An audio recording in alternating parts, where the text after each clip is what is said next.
본 방송에서 제공하는 보험 정보는 투자 판단에 대한 조언입니다.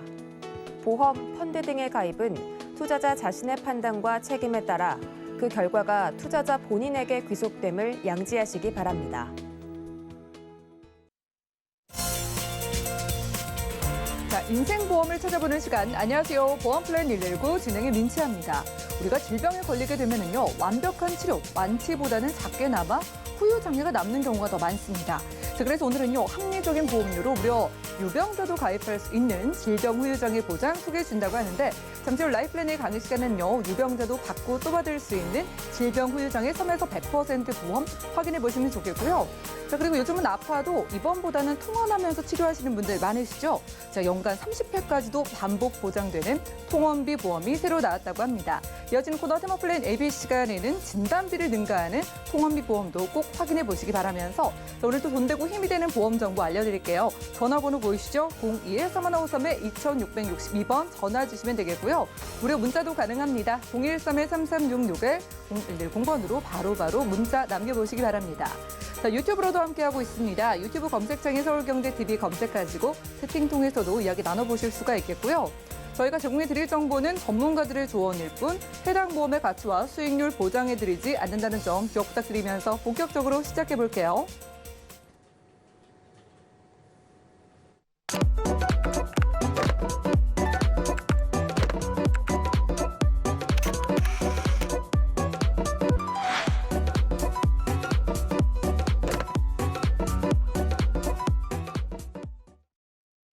네, 첫 번째 순서 라이프플랜의 강의 시간입니다.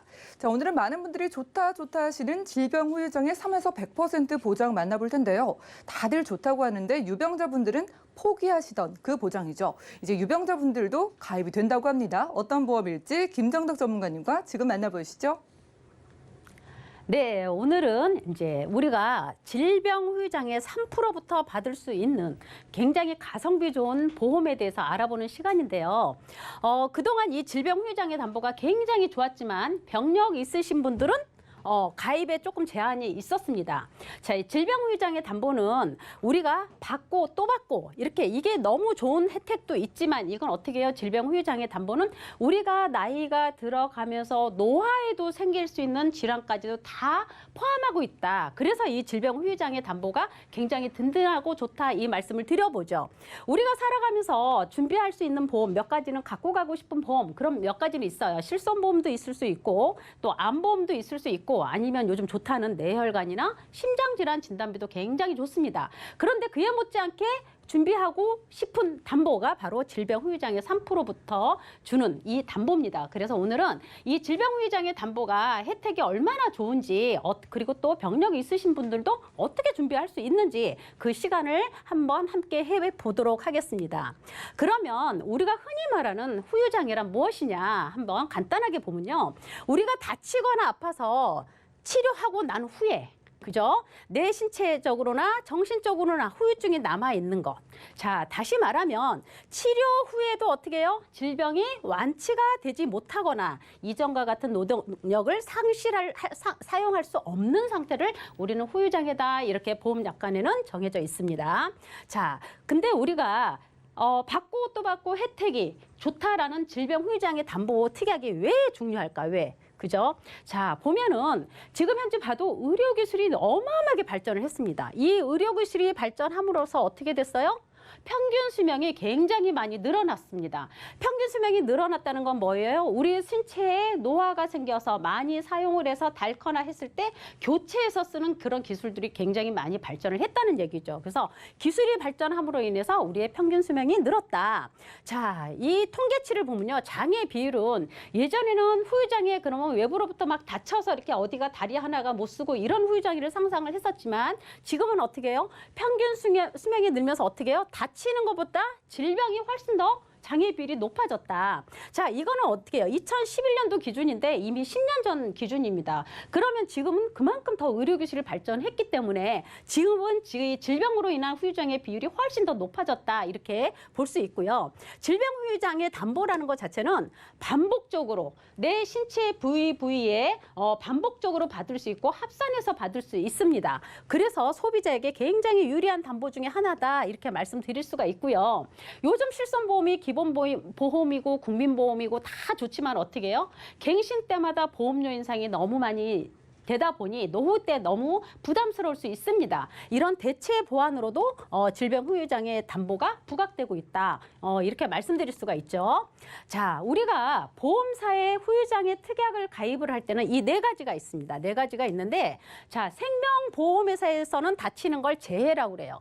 손해보험에서는 상해라는 표현을 씁니다. 그래서 우리가 특약을 보면 재해 상해 후유장애 80% 이상 또는 재해 상해 후유장애 3%에서 100% 이렇게 있습니다. 그리고 질병 후유장애 80% 이상 그렇게 해서 보통 우리가 보험을 준비할 때는 요 세 가지는 기본적으로 깔고 갈 때가 굉장히 많아요. 보험회사에서 기본으로 들어가야 된다 해서 기본으로 깔고 가는 건 많아요. 그래서 외부로부터 다치는 3%부터 주는 후유장애는 그래도 어느 정도들 준비들을 많이 하셨어요. 그래서 있지만 대부분 질병은 어떤 걸로 갖고 있다? 80% 이상 고도 후유장애로 많이들 가입을 하고 계십니다.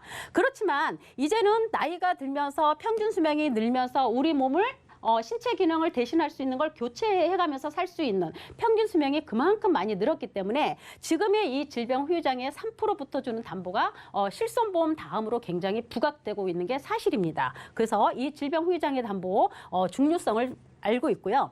이 질병 후유장애가 받고 또 받고 뭐 중복해오고 뭐 합산해서 준다는데 어떻게 준다느냐. 자, 이렇게 우리 머리끝부터 발끝까지 신체 부위에 13가지가 있습니다. 13가지. 총 13가지인데 만약에 내가 질병 후유장애 담보 5천만 원짜리를 가입을 했다. 그러면 이 13가지 중에 신경계도 있고 말하는 기능도 있고 듣는 기능도 있고 아니면 눈으로 보는 눈 기능이 있습니다. 모든 13가지에 대해서 각각 5천만 원을 지급을 해주는 겁니다. 그래서 만약에 이런 다리 같은 경우 예를 들어보면 이 다리는 보통 고관절이나 무릎 관절이나 발목 관절을 말합니다. 이 다리는 만약에 내가 나이가 들어서 무릎 연골이 다 닳아서 여기에 인공관절을 삽입한다. 굉장히 많은 치료를 하고 있는 것 중에 하나입니다. 인공관절 삽입하는 거는. 이런 다리로 보면 내가 후유장애 진단비를 5천만 원 갖고 있다. 그러면 이 5천만 원 한도 내에서 프로테즈로 나가는 거죠. 장애 비율로. 그렇게 되면 어떻게 해요? 무릎 하나에 인공관절을 삽입했다. 그렇게 되면 20% 후유장애로 봅니다. 그러면 5천만 원에 20%면 얼마예요? 1,000만 원이죠. 그렇지만 양쪽 다리 인공관절 삽입했다. 그러면 2천만 원이 나가는 겁니다. 이렇게 각각. 그러면 내가 질병 후유장애 5천만 원의 한도를 갖고 있지만 내가 다리로 해서 이렇게 1,000만 원, 2천만 원 썼으면 나머지는 3, 4천만 원만 한도가 남느냐? 그게 아닙니다. 이렇게 다리에 5천만 원을 쓸 수 있고 아니면 신경계 질환, 대표로 치매 같은 게 있겠죠. 치매도 5천만 원 한도로 쓸 수가 있는 거고 아니면 허리 디스크에서도 5천만 원 한도로 쓸 수 있는 겁니다. 그리고 이런 장기, 흉복부 만약에 내가 위 전체를 절제하거나 아니면 내가 심장 이식을 받는다든가 간이나 심장 이식을 받는다든가 했을 때 프로테즈로 다 각각 지급이 됩니다.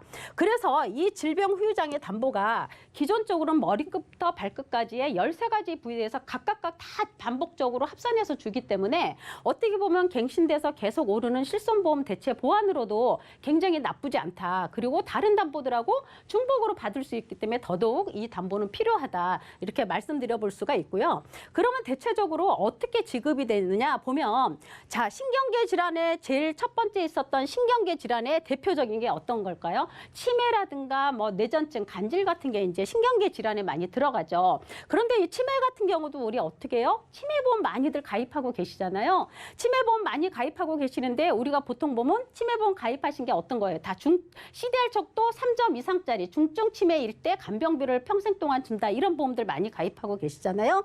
자, 질병 후유장애에서는 중증 치매가 아니라 경증과 중증의 사이에 있는 중등도 CDR 척도 2점짜리입니다. 중증이 되기 전이에요. 2점이어도 어떻게 준다? 내가 가입한 금액의 40%를 준다. 그럼 5천만 원짜리 후유장애 담보를 가입을 했으면 5, 4, 20, 2천만 원이 중증 치매가 아니어도 2천만 원 먼저 주는 겁니다. 그랬는데 나중에 치매는 평생 진행되는 병이잖아요.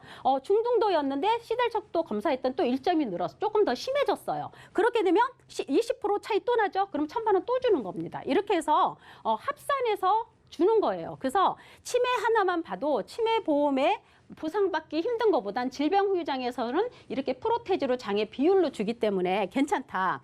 만약에 폐 한쪽을 잃었다. 폐 한쪽을 잃었다. 폐 한쪽을 뗐다. 그러면 20% 후유장애 오죠. 그러면 5천만 원 가입했다. 그러면 또 1,000만 원 지급이 되는 겁니다. 그리고 어떻게 해요? 위나 대장. 진단받고 나서 위나 대장 전체 절제를 했다. 그럼 이것도 50% 후유장애예요. 그러면 내가 5천만 원짜리 후유장애 진단비를 갖고 있었다. 그러면 50%면 2,500만 원이 지급이 되는 거죠. 만약에 내가 암보험을 갖고 있고 실손보험을 갖고 있고 질병후유장애 담보를 갖고 있었다고 하면 내가 위암 진단받아서 병원에서 쓰는 병원비는 실손보험에서 보상받으면 되겠고 또 암보험을 준비하셨으면 암보험에서 받으시면 되는 거죠. 그렇지만 내가 위 전체를 절제를 했다. 그럼 내가 질병후유장애 담보가 있었다. 그러면 위암에서 전체 절제를 했기 때문에 여기서 50% 가입 금액의 50%를 보상받을 수 있는 겁니다. 그래서 보통 여기에서는 13가지 동작 그 신체 부위에 대해서도 지급이 되지만 일상적으로 내가 일상생활 하지 못하는 기본 동작에서도 프로테즈로 나갑니다. 그래서 혹시 내가 뇌출혈이 와서 내가 기능을 제대로 못하거나 하면 여기에도 장애 지급률로 다 나가기 때문에 이 질병 후유장애 담보는 실손보험 대체 보완도 좋지만 다른 보험도 좋지만 나이가 들어감으로 인해서 오는 노인성 질환이 다 포함이 되어 있기 때문에 이 질병 후유장애 담보는 꼭 준비할 수 있으면 좋겠다라는 말씀을 드려봅니다. 그러면 하나의 예시를 한번 보겠습니다. 이제 다쳐서 후유장애 사례가 굉장히 좀 심하고 크게 다친 경우만 이제 해서 알려드리는데요. 이 다쳐서 후유장애, 상해 후유장애죠. 여성입니다. 자, 후유장애. 기본적으로 여기는 기본적으로 기본계약으로 상해 후유장애가 들어가야 되기 때문에 상해 후유장애 1억을 가입하신 분이에요. 근데 어떻게 해요? 버스에서 넘어져서 이런 일이 흔한 일은 아닙니다. 흔한 일은 아니지만 이런 경우도 있었습니다. 그래서 후유장애가 60% 후유장애가 왔어요. 어떻게 해요? 척추에 장애가 왔기 때문에. 그러면 1억의 60%가 이렇게 프로테즈로 지급이 되는 겁니다.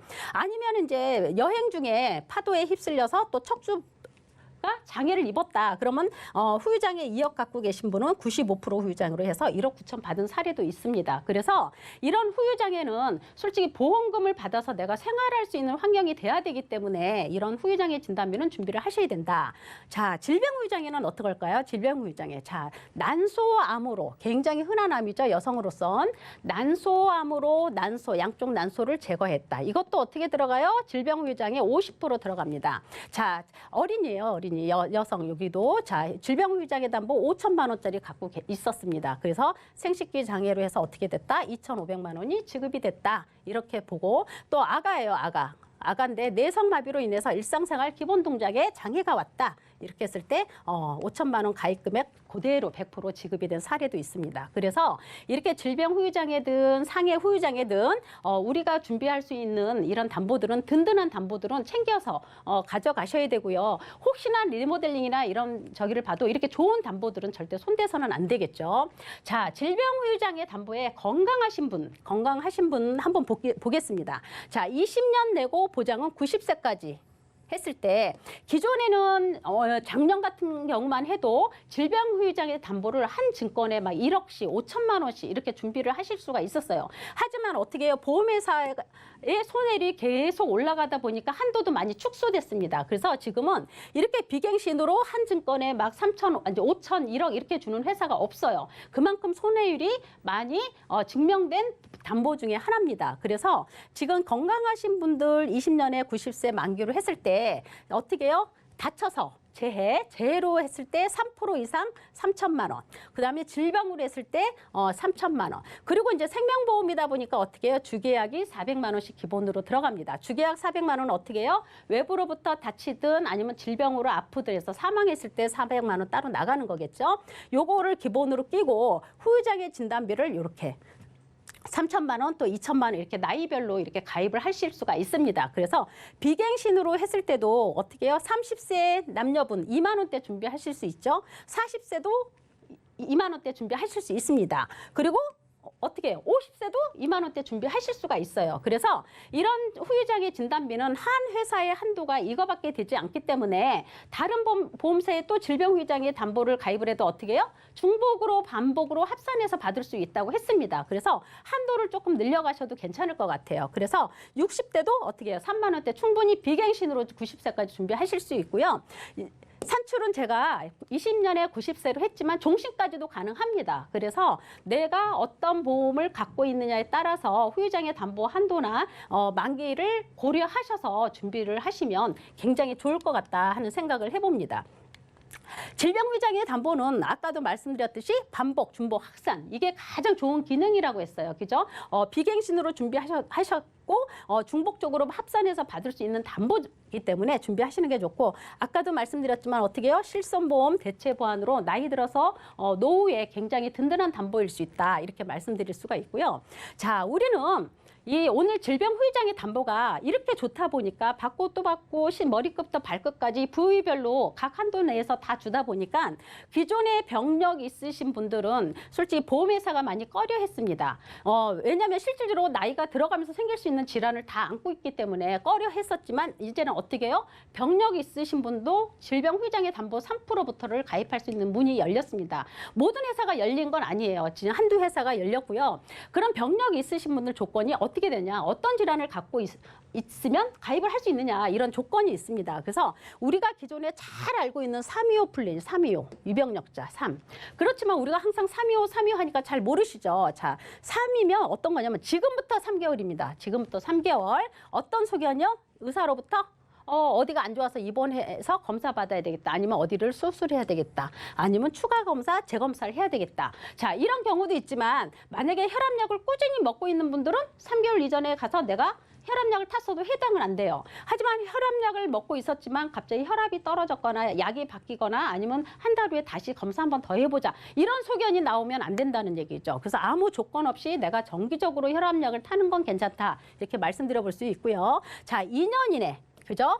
아프거나 다쳐서 병원에 입원한 적이 있느냐 또는 수술한 적이 있느냐 이걸 물어봅니다. 3, 2, 그쵸? 이렇게 물어봐요. 그리고 5년 이내 뭘 물어봅니까? 암으로 진단받거나 암으로 입원해서 수술했느냐. 자, 요 조건만 패스를 하면 됩니다. 그래서 병력 있으신 분들도 혈압약을 드시든 어떤 당뇨약을 드시든 갑상선 기능 항진증 약을 드시든 아니면 무릎 수술을 하시든 허리 수술을 하시든 이 조건만 해당이 안 되면 병력 있으신 분도 어떻게 해요? 질병후유장애 담보 가입하실 수가 있습니다. 그래서 이 조건 잘 보시면 될 것 같아요. 자, 병력 있으신 분도 3%부터 질병후유장애 담보 하실 수가 있어요. 자, 병력 있으신 분들 보험료 계산 걱정해서 20년 갱신으로 했습니다. 20년 갱신. 지금부터 20년 동안은 보험료 변동이 하나도 없으세요. 그런데 어떻게 해요? 다쳐서 오는 후유장애, 아파서 오는 후유장애도 5천만 원까지 50세까지 가입이 가능합니다. 그렇게 해서 20년 갱신으로 해도 어떻게 해요? 3, 40대 계시는 분들 최저보험료 2만 원입니다. 2만 원. 근데 보험료 산출은 이렇게 나옵니다. 30세 계신 분들 6,500원. 그러면 다른 담보랑 같이 추가로 같이 준비하실 수가 있겠죠. 자, 50세 계신 분도 남자분 2만 원이 조금 안 돼요. 여성분 2만 6천 원이에요. 60세 계신 분도 3, 4만 원이면 질병후유장애 3%부터 충분히 준비하실 수 있다. 그래서 이렇게 병력이 있으신 분도 내가 그동안 계속 놓쳐서 준비하지 못했던 3%부터 주는 질병후유장애 담보, 실손보험 못지않은 질병후유장애 담보를 꼭 든든하게 준비할 수 있는 이런 길이 열렸습니다. 그래서 꼭 보험료 비교해서 준비하실 수 있는 시간을 가져보면 좋겠습니다. 그러면 병력 있으신 분들도 가령 이렇게 예를 들어보면 자, 어떤 걸 제일 많이 볼까요? 병력이 있으신 분들이 제일 걱정되는 게 나이가 들어가면서 치아 결손되는 경우도 굉장히 많아요. 그렇게 되면 내가 5천만 원의 후유장애 진단비를 만약에 아까 갖고 계셨다. 근데 치아가 5개가 빠졌어요. 결손이 됐어요. 그러면 5% 후유장애입니다. 그러면 250만 원이잖아요. 이렇게 지급됐지만 나중에 2개가 또 빠졌어요. 그럼 만약 7개잖아요. 그러면 저희 10% 후유장애가 됩니다. 그러면 5천만 원에 10% 그럼 500만 원이 지급이 되는 거예요. 이렇게 해서 내가 기존에 5개가 빠졌다 하고 나중에 또 두 개가 했을 때 이렇게 합산해서 그 프로테이즈로 해서 먼저 받은 거 빼고 이렇게 지급이 됩니다. 그다음에 손가락 같은 경우도 이래요. 한쪽 이렇게 손가락 같은 경우도 우리가 가장 많이 알고 있는 게 뭐예요? 류마티스 이런 손가락 관절염 많이 알고 있잖아요. 손가락, 엄지손가락은 10% 장애를 보고 각 나머지 손가락 5%씩 장애를 봅니다. 그래서 한 손을 다 했다, 한 손이 아프다 그러면 30% 후유장애까지도 옵니다. 그래서 이렇게 눈이면 눈, 귀, 모든 부분이 머리끝부터 발끝까지 각각 가입 한도 내에서 다 지급이 되기 때문에 어떻게 보면 우리가 보험을 준비함에 있어서 가장 빼놓아서는 안 될 그런 담보 중에 하나지 않나 그런 생각을 많이 해봅니다. 그래서 이렇게 준비를 하시면 되고요. 이 치매 같은 경우도 아까도 말씀드렸지만 내가 치매가는 평생 진행되는 병이잖아요. 점점점 CDR 척도 점수가 올라가면 올라가는 프로테이지만큼 계속 추가로 계속 지급이 되기 때문에 치매 하나만 봐도 치매 보험 못지않는 후유장애 담보지 않나 그런 생각을 해봅니다. 그래서 이렇게 준비하시면 굉장히 좋겠다 그런 말씀을 많이 드려요. 그래서 우리가 후유장애 하면 아주 큰 어떤 장애가 오는 것 같이 느껴질 수 있는데 이런 장애일수록 어떻게 해요? 준비가 제대로 돼 있으면 우리의 삶의 질을 좌우합니다. 그래서 가성비 좋은 담보들은 우리가 꼭 챙겨서 준비를 해야 되지 않나 하는 생각을 해봅니다. 그래서 오늘은 병력 있으신 분들도 질병 후유장애 담보를 준비할 수 있는 문이 열렸기 때문에 그동안 만약에 준비를 하지 못하셨다면 꼭 전문가 상의해서 이런 담보 정도는 꼭 든든하게 준비하시는 게 얼마나 좋을까 하는 그런 시간을 가져봤습니다. 네, 이렇게 알찬 정보 라이플랜1 강의 시간에 만나봤습니다. 자, 질병 후유장애 3에서 100%입니다. 그런데 유병자도 유일하게 가입할 수 있는 상품이 딱 한 곳 출시가 돼서 지금 소개해 주신 거고요. 자, 이게 헷갈리시면 안 되는 게 숫자가 적을수록 유리한 거예요. 혹시 지금 들고 계신 분들은 아마 질병 후유장애 80%로 가지고 계신 분들은 너무너무 심각한 상태라야지 내가 보장받을 수 있다라고 알고 계시면 되고요. 그렇기 때문에 있으신 분들도 또 한 번 연락 주시기 바라겠습니다. 자, 지금 뭐 후유장애 같은 경우에는 눈이면 눈, 허리, 그리고 뭐 디스크는 물론이고 치아, 장기 등 몸 구석구석 각각 매번 받을 수 있다고 하고요. 유병자분들 딱 한 곳 선택지 열려 있고 건강체분들은 여러 가지 회사 중에서 또 가장 유리한 곳 한 곳 소개해 주신 거니까 바로바로 연락 주시면 되겠습니다. 자, 02-131-2662번이고요. 무료 문자 번호는 013-3366-0110번 활짝 열어두고 있습니다. 자, 벌써 문자가 도착을 했습니다. 8192님께서 방송 열심히 보시고 문자를 지금 보내주셨어요. 자, 방송 보다 보니까 후유장애 담보에 대해서 정말 좀 관심이 많이 생겼습니다. 자, 그런데 장해가 맞나요? 아니면 장애가 맞나요? 라고 좀 헷갈리실 만한 그런 질문을 주셨고요. 각 보험사마다 뭐 장애의 기준, 이렇게 다른지도 좀 궁금하시다고 하는데 저도 좀 헷갈리는데 이거 좀 자세하게 설명 좀 해주시죠. 장해와 장애를 물어보시는 것 같아요. 근데 이제 장해라는 거는 아까 말씀드렸듯이 외부로부터 아니면 질환이 왔을 때 내 몸에 후유장애가 남는 거잖아요.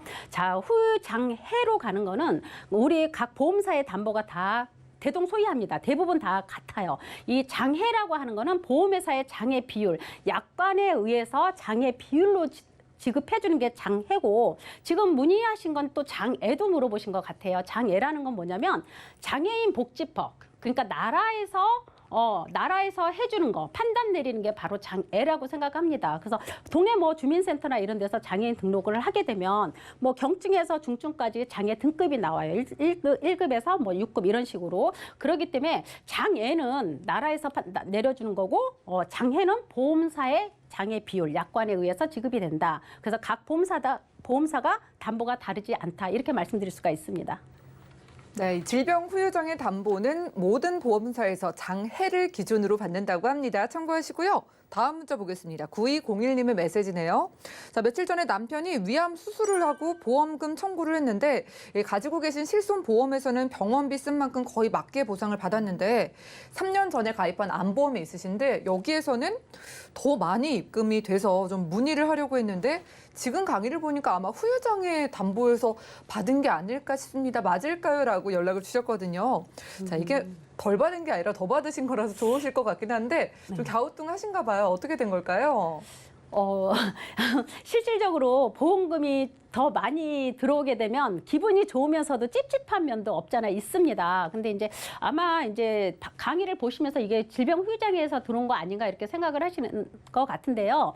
보통 이제 보험금이 지급되면 각 보험사가 요즘은 문자로도 담보 뭐뭐에서 얼마씩 나왔다 이렇게 이제 안내를 해주기도 하거든요. 근데 그런 내용을 전혀 모르시는 거 보니까 만약에 이제 담보를 보셨을 때 거기가 질병후유장의 담보가 다행히 3%짜리가 있었다. 근데 이제 아까 암 수술을 하셨다고 하면 암 수술해서 더 나왔다. 위 전체를 절제를 했다 그러면 후유장에 갖고 계신 거에 50%를 주지만 또 부분 절제했다면 그 프로테지로 나가거든요. 그래서 만약에 추가로 더 지급될 담보가 없다면 아마 질병 후유장의 담보에서 지급됐을 확률이 굉장히 높습니다. 그래서 이런 거는 이제 보상해준 담당자 연락처 있으면 거기다 문의하시는 게 가장 좋을 것 같아요. 근데 제가 전문가가 볼 때는 분명 질병 후유장의 담보에서 비율로 나왔을 것 같다라는 생각을 해봅니다.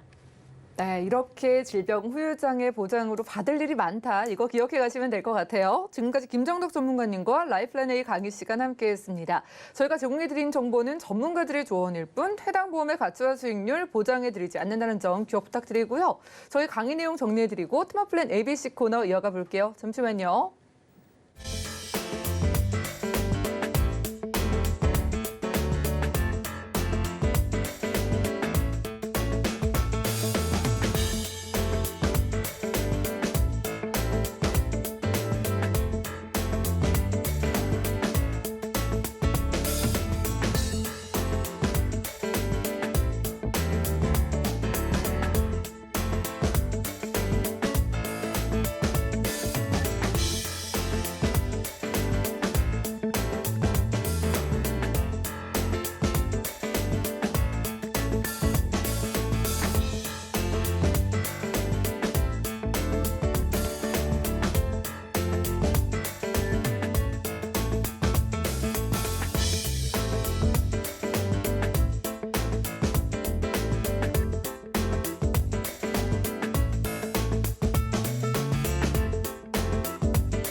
네, 이어지는 코너 테마플랜 ABC입니다. 하나의 키워드로 다양한 보험사의 상품을 비교 분석해서 시청자분들이 알맞은 보험을 선택할 수 있게 저희가 도움을 드리는 시간이죠.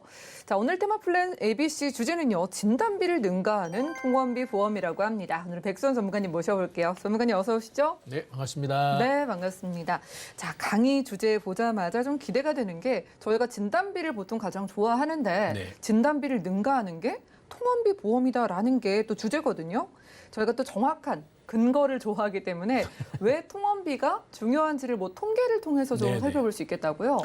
네, 제가 먼저 어차피 보험이라는 거는 확률의 싸움이잖아요. 내가 가입한 보험이 얼마나 많이 발생되는 질환들을 포괄적으로 포함하느냐. 이런 거를 기준으로 해서 나의 보험을 선택하는 거라고 저는 생각을 합니다. 그래서 첫 번째 페이지를 보시게 되면은요. 네. 우리 대한민국에서 가장 많이 발생되는 질환이 이 세 가지인 건 누구나 다 아실 겁니다. 암이나 심장이나 뇌와 관련된 질환인데 1위가 부동의 1위인 암이고 그다음에 심혈관 질환, 뇌혈관 질환이 그다음에 2위, 3위를 순차적으로 차지하는데 보시게 되면 비용도 많이 들어요. 그리고 그렇죠. 이 통계 보면은 암보다 생각보다 암이 제일 비쌀 것 같은데 뇌와 관련된 질환이 훨씬 비용도 많이 발생돼요. 예. 그리고 평균 연령도 50대가 넘어가면서 많이 발생되는데 여기 보시면 우리가 과거의 치료는 전체적으로 과거의 치료력을 보시게 되면 입원을 하고 분산해서 치료를 했어요. 그래서 뭐 방사선 치료나 이런 것들도 표적이 없었기 때문에 전체적인 치료를 하는 과정이 입원을 해야지만 치료가 계속 이어지는데 최근에는 의료기술이 많이 발달되면서 기존의 항암 치료들이 보시면은 진단, 입원, 수술, 항암 치료 이렇게 됐는데 지금은 진단하고 통원 치료를 통해서 표적 면역 항암 치료로 많이 발생되고 있는 거죠. 네, 그러게요. 지금 저희가 가장 뭐 다들 무서워하는 게 암, 뇌, 그렇죠. 심장 쪽 3대 질환인데 저희가 뭐 예전엔 당연히 입원을 하고 치료를 했는데 요즘 뭐 암에 걸리신 분들이 그냥 왔다 갔다 하시면서 치료를 하는 걸 보면은 통원이 굉장히 좀 많아지긴 했나 봐요. 네, 저도 이런 통계 자료 준비하면서 그런 생각을 네. 많이 하게 됐습니다. 그래서 그러면 암만 관련돼서 그런 거냐 하면 전체적인 한번 내용을 한번 봐보도록 하겠습니다.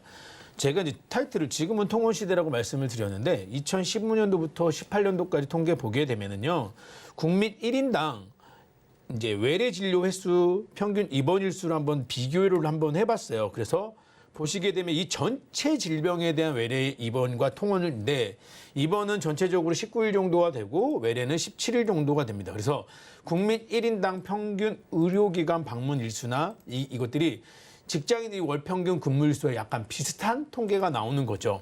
그래서 그 다음 장을 보시게 되면은 1인당 연간 의료기관 방문 횟수를 90년대부터 19년도까지 한번 비교를 한번 해봤더니 전체적인 이제 병원을 방문하는 횟수가 90년도에는 7.9일 정도 나왔어요. 근데 그게 2019년도 20년 거의 20년 정도 된 거죠. 차이를 봤더니 한 3배 정도가 뛰게 된 거죠. 그래서 21.2일을 방문하게 됐는데 그중에 보니까 외래 일수가 훨씬 많이 늘어나고 있다.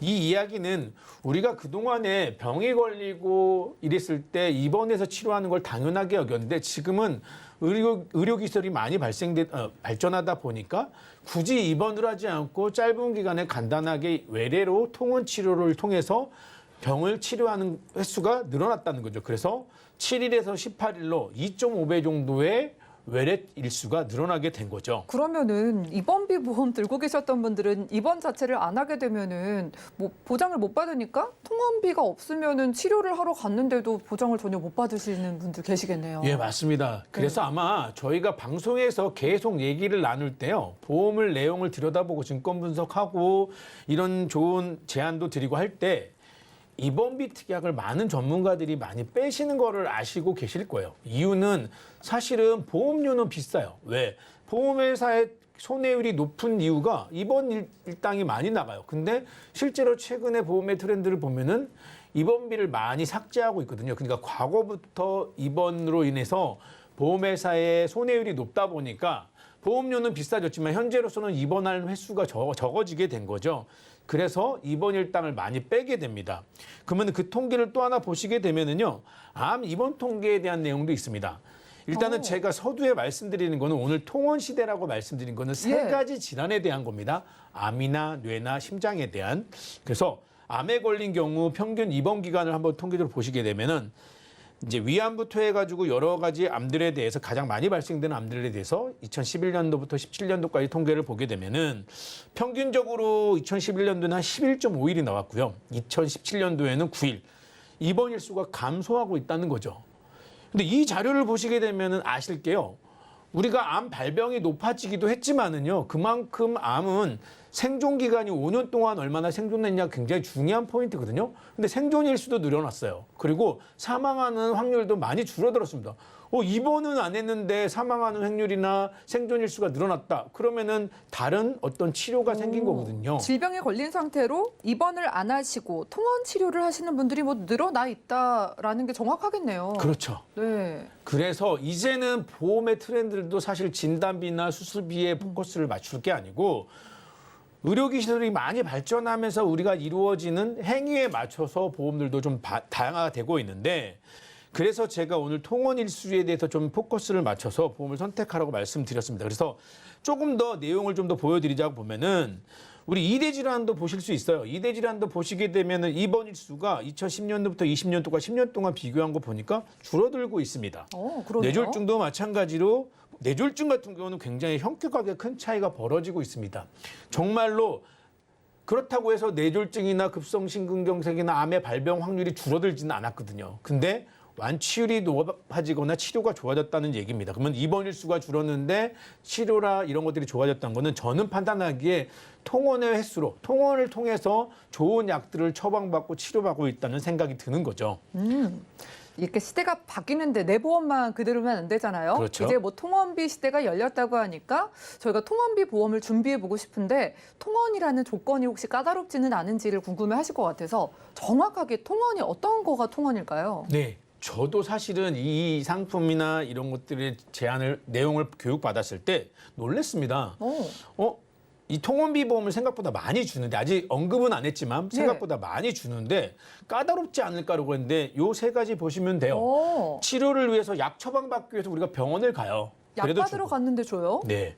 그리고 치료를 위해서 검진을 받으러 가도 줍니다. 그리고 치료를 위해서 진료나 검사를 해도 통원 치료로 인정되기 때문에 이때도 보험의 혜택을 받을 수 있다는 거죠. 와, 저는 많이 준다고 하니까 왠지 엄청난 뭐 수술을 하거나 대단한 치료를 하러 갈 때에만 통원비를 주나라고 생각을 했는데 약을 그냥 받으러 가도 주고 치료를 위해서 검사를 받으러 가도 주고 저희가 뭐 생각보다 좀 쉽게 받을 수 있겠다는 생각이 드는데 대표적으로 암도 받을 수 있다고 하셨잖아요. 그렇죠. 암으로 통원을 하게 되면 실제로 받을 수 있는 거 어느 정도 좀 예상이 될까요?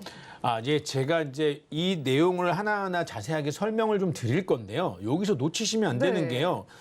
무조건 준다. 내가 여기에서 뭐 어떤 치료를 받고 이런 상태에서 무조건 준다. 이렇게 보시면 안 되고 요런 조건들이 맞춰졌을 때 이 금액이 합창됐을 때 보험금이 지급된다를 꼭 명심하셨으면 좋겠습니다. 그래서 먼저 제가 설명을 좀 간단하게 드릴게요. 보시면은 이제 5가지 특약으로 이루어져 있습니다. 화면에 보시는 것 같이. 네.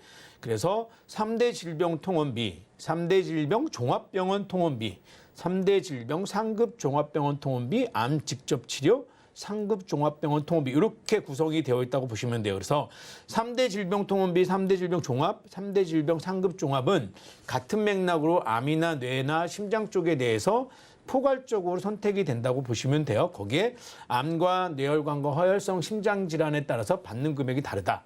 일단 첫 번째 암 먼저 제가 보겠습니다. 여기에서 언급하는 내용들은요. 내가 암 진단을 받고 동네 의원을 갔을 때가 아니에요. 사실은 제가 암 진단 받고 치료받는데 과연 동네 조그마한 병원 가가지고 제가 통원 치료를 받을까요? 가라고 해도 안 가실 것 같아요. 그렇죠. 분명히 대한민국에서 가장 내노라 하는 큰 병원들을 선택해서 그렇죠. 가실 거예요. 그게 상급 종합병원이라고 저는 생각을 합니다. 그랬을 때 상급 종합병원에 갔을 때는 이 4가지가 다 혜택이 되는 거죠. 그래서 여기 보시면은 암을 비교해 봤을 때 3대 질병통원비 10,000원이라고 되어 있어요. 이거 3대 질병통원비 10,000원이라는 건 어떤 병원을 가더라도 10,000원은 줄게.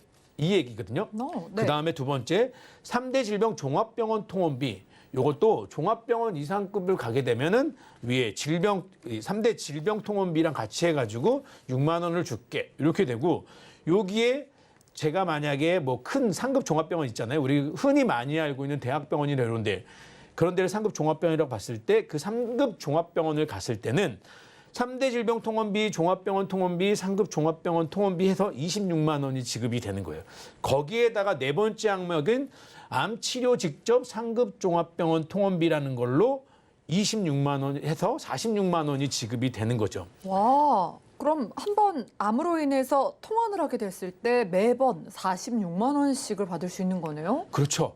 그러니까 굉장히 혜택이 큽니다. 네. 그러면 우리가 통원비, 실비보험 많이 아실 거예요. 실비보험을 통원으로 봤을 때 보통 네. 180일 기준을 잡거든요. 근데 아쉬운 거는 180일 다 주면은 아마 이 회사가 망할 수 있겠죠. 그렇죠. 그러니까 180일까지는 안 두고 1년에 최대 30일까지 지급이 된다. 오, 그게 어디예요? 그렇죠. 30일을 만약에 지급받았다 그러면 암 같은 경우 상급 종합병원으로 통원 치료를 받았다. 그러면 1,380만 원을 1년 동안 받으실 수가 있어요. 그런데 제가 이렇게 소개드리는 가장 큰 장점은 우리 진단금은 한 번 받고 끝이지 않습니까? 그런데 통원비는 매년 30일이에요. 그러니까 올해 다 써가지고 1,380만 원을 받았다. 그럼 내년에 또 30일이 생기는 거예요. 그리고 그 다음에 또 30일이 생기는 예. 거고요. 이게 제가 전해드리는 가장 중요한 포인트입니다. 매년 30일씩 받을 수 있다. 아, 그러니까 이 보험을 가입해서 통원비를 총 30회 받을 수 있다는 것도 아니고 매년 30회씩이 다시금 리필이 되는 거니까 그렇죠. 그 흔한 우리가 가장 무서워하는 암에 걸렸을 때 매년 30회씩의 통원비를 보장받는다고 생각만 해도 이 진단비에 추가로 얹어가기에 참 좀 든든한 보험이 아닐까 싶습니다. 자, 암을 봤는데 다음으로 이대 질환도 봐야 되잖아요. 네. 뇌 쪽은 어때요? 뇌나 심장 쪽도 하나하나 좀 설명을 네. 드릴게요. 그리고 조금 전에 니필이라는 얘기해 주셨는데 정말로 딱 맞는 맞아요. 표현인 것 같다는 네. 생각이 들었어요. 자, 뇌와 관련된 것도 좀 말씀을 드리겠습니다. 보면은 우리가 뇌와 관련된 거는 뇌졸중을 보시면 되세요. 여기 뇌혈관도 혜택이 되고 있지만 제가 최대로 받을 수 있는 금액을 설명드리는 거는 일단 뇌졸중입니다. 뇌졸중도 마찬가지입니다. 제가 암에 대해서 얘기할 때도 1번, 2번, 3번 3대 질병 통원비, 3대 질병 종합병원 통원비, 3대 질병 상급 종합병원 통원비는 같이 해당이 되는 거고 이게 뇌졸중에 대한 내용입니다. 이 세 가지는. 그런데 5번에 보시게 되면 뇌혈관 질환 상급 종합병원 통원비라는 게 있어요. 이거는 10회라고 되어 있는데 뇌혈관 질환 상급 종합병원 통원비라는 거는 뇌혈관은 뇌졸중을 포함하고 있잖아요. 그러니까 뇌졸중 진단을 받았을 때는 이 5번 항목도 혜택이 되는 거죠. 그 반대로 또 얘기하면은 뇌졸중이 아니고 기타 뇌혈관이나 코드가 다른 뇌혈관 질환에 대한 진단을 받았을 때는 1, 2, 3은 해당이 안 되겠지만 5번은 해당이 될 수 있겠죠. 그래서 이게 각각이 합쳐지게 되면은 연간 46만 원인데 46만 원 똑같이 받는데 암은 1,380만 원인데 왜 뇌졸중은 980만 원이야? 네. 하실 수 있는데 밑에 5번에 보시게 되면은 뇌혈관 질환 상급 종합병원 통원비는 암이랑은 다르게 10회 한도예요. 1년에. 아, 네. 그래서 그 금액이 차이가 나서 1년에 받는 금액이 틀린 겁니다. 그러면 심장 쪽도 한번 같이 한번 들여다볼게요. 나온 김에. 역시나 심장 쪽과 관련된 거는 제가 예시로 드리는 최대 맥스는 급성심근경색이라는 병에 대한 예시입니다. 역시 1, 2, 3번은 다 공통적으로 해당이 되는 게 급성심근경색에 해당되는 거고요.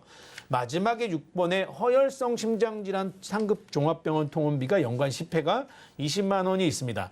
이건 또 마찬가지로 허혈성 심장질환이라는 거는 급성심근경색을 포함하기 때문에 급성심근경색 진단을 받고 상급 종합병원 통원을 받았을 때는 이 네 가지가 다 혜택이 되는 겁니다.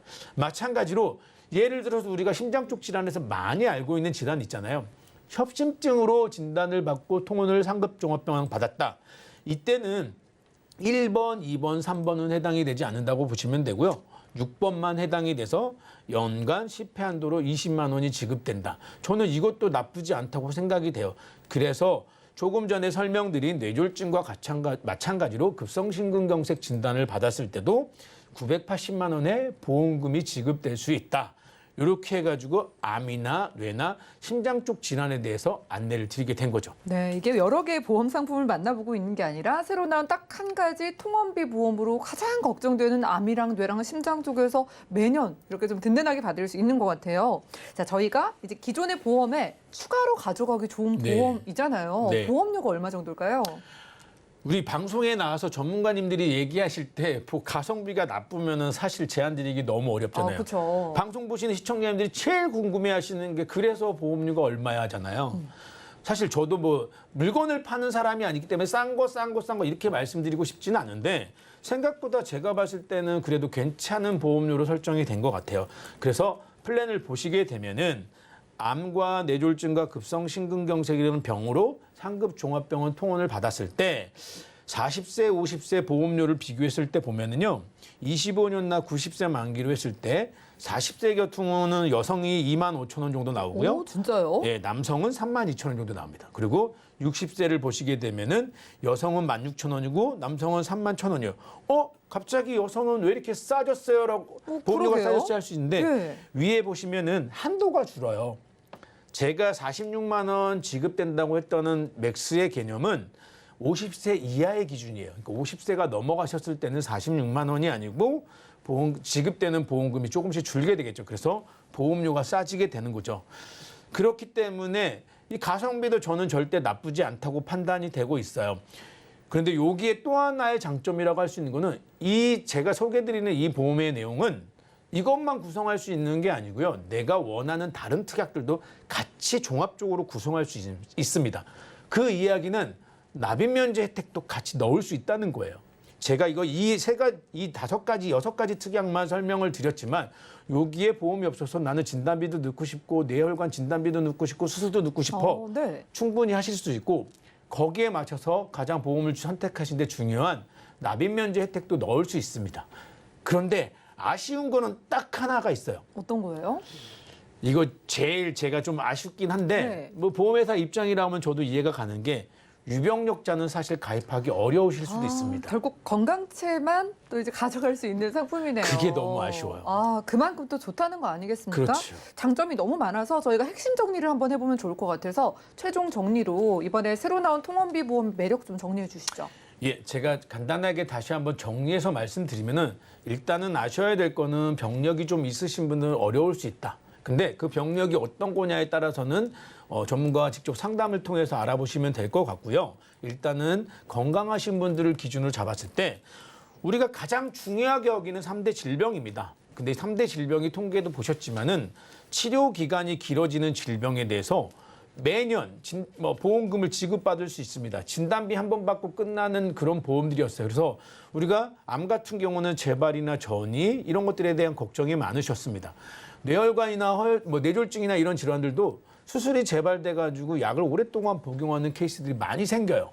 이런 경우에 진단비 한 번 받고 걱정하는 걸 대비하셔가지고 그 세 가지 질환에 대해서는 저는 단언컨대 실비만큼 많은 활용도가 있다고 생각이 됩니다. 그래서 가성비 통원비 플랜을 선택하셨으면 좋겠는데 다시 한번 말씀드리지만 병력이 있으신 분들은 자세한 상담을 통해서만 확인하실 수 있으니까 일단 건강하신 분들이라고 하면은 기존의 암보험이나 이런 게 있으셔가지고 뭔가 보완을 하겠다. 저는 적극적으로 이 제안을 추천드릴 수 있을 것 같습니다. 네, 왜 보험사에서 건강하신 분들까지만 가입이 된다는 조건을 걸었는지 방송 보신 분들은 이해가 되셨을 것 같습니다. 40대 기준 2, 3만 원 수준으로 3대 질환에 대해서 병원을 갈 때마다 매년 10회에서 30회까지 계속해서 보장을 받는 보험이라고 하니까 많은 관심 부탁드리고요. 지금까지 백수원 전문가님과 테마플랜 애비 시간 함께했습니다.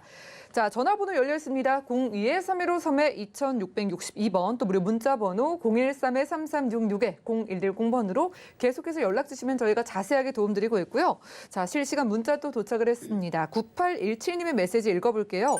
자, 이분이 얼마 전에 치매보험을 준비를 하셨는데 강의를 보다 보니까 질병 후유장애 담보 3% 담보가 좀 궁금해지셨다고 합니다. 이분이 가입하신 치매보험은 중증 진단을 받았을 때 매달 간병비가 나오는 보험이라고 하는데 만약에 방송에서 나온 질병 후유장애 보장을 준비하면 이렇게 중증 치매일 때 보장이 어떻게 되냐라고 하시거든요. 자, 김정덕 전문가님, 치매 쪽으로는 보장이 어떻게 될까요? 네. 치매 간병비, 매월 간병비 주는 치매보험 많이들 가입하셨잖아요. 네, 여기서는 이제 얘기하는 CDR 척도 3점일 때가 중증 치매 진단으로 보는데요. 자, 질병 후유장애 3%부터 주는 데서는 CDR 척도 2점부터 지급이 가능합니다. 그래서 CDR 척도 2점이면 40%지만 문의해 오신 대로 CDR 척도 3점인 중증 치매일 때는 60% 후유장애로 지급이 가능합니다. 그리고 이제 CDR 척도가 더 올라가면 또 80%, 또 5점까지 올라가면 100%까지 지급이 돼요. 근데 질병 후유장애 담보가 좋은 거는 딱 치매만 되는 게 아니라 어떻게 해요? 다른 부위, 머리끝부터 발끝까지 치매를 포함해서 총 13가지 부위에 대해서 각각 지급률로 나가기 때문에 질병 후유장애 담보가 강의에서 이제 든든한 담보 중에 하나다라고 알려드렸고 문의하신 대로 중증 치매일 때는 60% 후유장애로 봅니다. 네. 치매보험은 CDR의 척도로 지금 보장을 받으시는 거고 오늘 소개해드린 질병 후유장애는 지급률로 계산이 된다고 하는데 3%부터 받을 수 있는 보장이라고 하니까 조금 더 쉽게 보장 많이 받으실 수 있을 것 같습니다. 자, 다음 문자 보겠습니다. 2848님의 메시지인데 이분도 방송 열심히 보신 것 같아요. 방송에서 나온 통원비 나오는 보험의 경우 뇌혈관이나 심장질환으로 진단을 받고 나서 약을 받으러 병원에 가도 제가 보장을 받을 수 있을까요? 라고 정말 받을 수 있을까에 대한 의문이 좀 있으신 것 같아요. 자, 백수원 전문가님, 진단을 받고 약만 받으러 병원을 가셨어요. 이때도 그럼 몇십만 원 받을 수 있는 걸까요? 네, 제가 오늘 방송에서 말씀을 드리면서 그냥 검사만 받으러 가도 약을 처방받으러 가도 그냥 정기검진을 받으러 가도 무조건 지급이 된다고 말씀을 드렸습니다. 그런데 질문에서 분명히 언급하실 때 뇌혈관이나 허혈성 심장질환이라고 말씀을 해주셨거든요. 그런데 46만이라는 맥스, 최대 금액을 받는 데는 암은 일반암을 기준으로 잡는 거고요. 뇌나 심장 쪽은 뇌졸중이나 급성심근경색의 기준으로 해서 그 보험금이 지급되는 겁니다. 그래서 좀 더 포괄적으로 해가지고 뇌졸중이나 급성심근경색이 아닌 다른 질병 분류 코드를 받았을 때는 허혈성 심장질환이나 뇌혈관 질환으로 해당된다. 그런 경우에는 맥스 금액이 46만 원은 아니지만 20만 원 정도의 통원비를 받으실 수가 있는 거죠. 그러니 내가 병원을 가신 질환이 어떤 질환이냐에 따라서 46만 원이 될 수도 있고요. 아니면은 20만 원이 되실 수도 있습니다. 요거는 분명한 거는 확실하게 명확하게 준비를 하실 때 이럴 때는 이렇게 되고 저럴 땐 저렇게 된다는 거를 자세하게 전문가와 상담을 통하셔서 확실하게 인지하시고 준비하시면은 문제 없으실 것 같습니다. 보장 금액은 내 상태에 따라 달라지겠지만은 오늘 소개해드린 3대 질환에 대해서 일정 조건이 맞으면은 약 처방을 받으러 가도 여러분들이 매달이 아니라 갈 때마다 통원비를 받을 수 있다는 거 확인해 가시면 좋겠고요. 다음 문자 보겠습니다. 2671님의 메시지인데 방송 보다 보니까 이 후유장애 담보 정말 내는 돈에 비해서 가성비가 좋은 것 같다고 연락을 주셨어요. 이분이 교통사고로 입원을 하신 적이 있는데 같은 병실에 있던 환자들이 후유장애 이 보장에 관한 이야기를 주고 나누신 게 기억이 난다고 합니다. 이분이 현재 혈압약과 당뇨약 드시고 고지혈증 약까지 드시는 40대 가장이라고 하는데 지금 제가 준비 가능하냐라고 연락을 주셨거든요. 자, 김정덕 전문가님, 40대 분이시고 약을 드시는 분이 후유장애 담보 지금이라도 늦지 않았을까요? 지금이라도 늦지 않았습니다. 굉장히 준비하실 수 있어요. 자, 고지혈증 약이나 당뇨약이나 아니면 혈압약. 부분적으로 이렇게 혈압약 처방 받을 때 대부분 고지혈증 약도 같이 처방받잖아요. 자, 방송에서 얘기했던 입영역자 보험으로 충분히 질병 후유장애 담보 준비하실 수가 있고요. 아까 말씀드렸듯이 325 조건에 맞으면 됩니다. 그래서 3개월 이내에 어떤 추가 진단 받지 않으면 되고 2년 이내 입원하거나 수술한 거 없으면 되고 근데 이제 교통사고로 입원하신 게 2년 이내인지 2년 후인지는 모르겠습니다. 그렇지만 교통사고로 입원하신 것도 고지해서 통과할 수도 있지만 325 조건에는 맞지 않아요. 그렇지만 2년이 넘었다면 충분히 준비하실 수 있다라고 보실 수가 있습니다. 네, 지금 바로 연락 주시면 되겠습니다. 방송 끝난 이후에도 02-3153-2662번 또 우리 문자 번호 013-3366-0110번으로 연락 주시면 자세한 상담 도움드리겠습니다. 저희가 제공해 드린 정보는 전문가들의 조언일 뿐 해당 보험의 가치와 수익률 보장해 드리지 않는다는 점 기억 부탁드리면서 저희는 더욱더 풍성한 정보 들고 찾아뵐게요. 함께해 주신 여러분 고맙습니다.